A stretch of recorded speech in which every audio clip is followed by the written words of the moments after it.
आप सभी को बहुत बहुत प्रणाम। आज की वीडियो में हम ये जानेंगे कि हमारे लिए सबसे पहला सूत्र क्या है। किसके लिए सूत्र की बात हो रही है? अगर आपको अपने जीवन में हर स्थिति में सक्षम होना है तो उसके लिए सबसे पहली चीज क्या है? वो पहली चीज है आपकी शारीरिक काया। शारीरिक काया का मतलब है शरीर से उत्पन्न होने वाली ऊर्जा, यानी आपके शरीर के बाहर का ऑरा। लेकिन यह ऑरा कैसे स्वस्थ हो, शुद्ध हो, साफ हो, इसमें वही ऊर्जाएं रहें जो हमारे लिए सहायक हैं। तो आप सभी के लिए सरल शब्दों में बता दूं कि सबसे पहला काम आपका एक ही है, इस शरीर की शुद्धि। शरीर शुद्ध होते ही बहुत सारी चीजें जो आपके भीतर एब्जॉर्ब्ड हैं, जो कहीं गहरे में समा गई हैं, वो स्वतः ही बाहर सतह पर आएंगी और निकल जाएंगी शरीर के बाहर। बहुत सारी ऊर्जा आपको शरीर के अलग अलग हिस्सों से बाहर बहती रहेगी, बहना शुरू हो जाएगी। हीट महसूस होगी अलग अलग हिस्सों में, कहीं ठंडक महसूस होगी।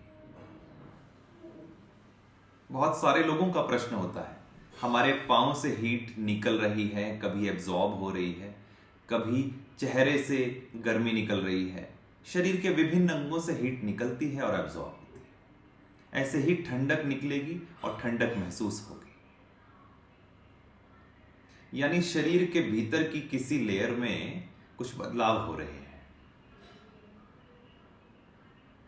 लेकिन ये सब चीजें तब ऑब्जर्व होंगी एब्सोल्युटली, और तब ये पता चलेगा कि एग्जैक्टली हुआ क्या है, कहां से क्या चीज हुई है, जब दृष्टा हो जाओगे। लेकिन दृष्टा, मेडिटेशन, कुंडलिनी विज्ञान, ये सब चीजें बेकार हैं अगर आप आपके शरीर को तैयार नहीं करते। अपने शरीर को हर तरह से आपको शुद्ध करना ही पड़ेगा, जिसके लिए आप आयुर्वेदा का सहारा ले सकते हो। नेचुरोपैथी है, यूनानी है, होम्योपैथी है, और भी बहुत विज्ञान हो सकते हैं। तो आपको अपने शरीर में ऐसी जड़ी बूटियों के मिश्रण से बनाई हुई दवाई लेकर के इसको साफ करना है कि जिससे शरीर के भीतर जमा हुआ कचरा जो है निकल जाए। तो अगर आप अपने शरीर को हर तरह से साफ कर लोगे तो आप यकीन मानिए आपके भीतर में जो रमे हुए ट्रॉमेटिक आपके विचार हैं, कहीं ना कहीं जीवन के अलग अलग समय घटित हुई हुई जो स्थितियां हैं, उनमें जो शेष बचा है, जो आपको अच्छा नहीं लगा, वो भीतर कहीं रमा हुआ है, भीतर कहीं मेमोराइज है। शरीर की हार्ड डिस्क ओवरलोड है, तो उनको निकालना बड़ा जरूरी है। और आध्यात्मिक ऊर्जा के बल के बिना इमोशंस की सफाई नहीं होती। कुछ लेवल्स पर हो जाती है, लेकिन उससे भी गहरे बहुत स्तर हैं, उन पर नहीं हो पाती।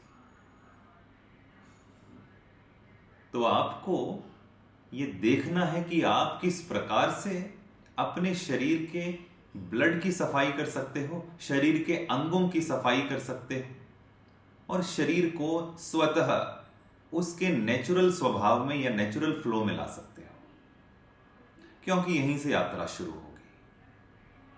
और अगर ये आप नहीं करोगे और आप ध्यान करने की कोशिश कर रहे हो, तो शरीर में जो मेमोरी फॉर्म में इमोशंस हैं या शरीर में फिजिकल लेवल पर टॉक्सिन्स जमा है, तो वो सब चीजें आपकी इस यात्रा में अवरोध का काम करेंगी, वो सभी रेजिस्टेंस का काम करेंगी।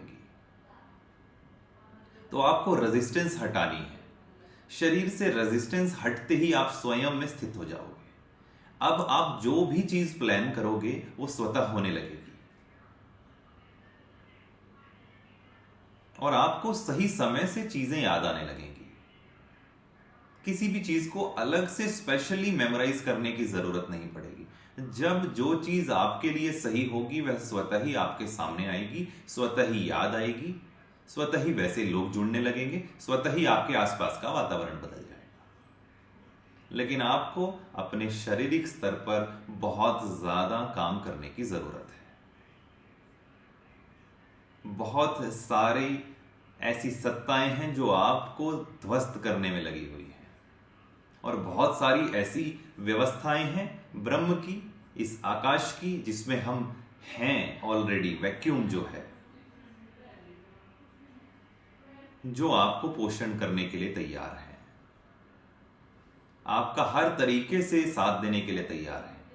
लेकिन उनके स्तर पर जब तक आप वाइब्रेट नहीं करोगे, वो चीजें आपके ना तो सामने आएंगी, ना आप उन्हें महसूस कर पाएंगे, ना उनकी वाणी को समझ पाएंगे कि वो क्या कह रही है। तो अदृश्य को दृश्य में आने के लिए दृष्टा की जरूरत पड़ती है। तो अदृश्य यानी माइक्रोकॉज्म, यानी सटल फ्रीक्वेंसीज। तो सटल फ्रीक्वेंसीज के स्तरों पर तैयार होने के लिए सबसे पहले आप सभी लोग मेरे कहने से एक कार्य कर लीजिए, अपने शरीर को हर स्तर पर शुद्ध करिए। कई स्तर हैं शरीर को शुद्ध करने के लिए, जैसी भी आपकी समझ है उस हिसाब से आप लोग ये करिए। अगली वीडियो में मिलते हैं एक नए सूत्र के साथ। तब तक आप सभी लोग जुड़े रहिए। YouTube पर भी ट्यून कर लीजिए, इंस्टा पर भी ट्यून कर लीजिए, और फेसबुक पर तो आप सुन ही रहे हैं।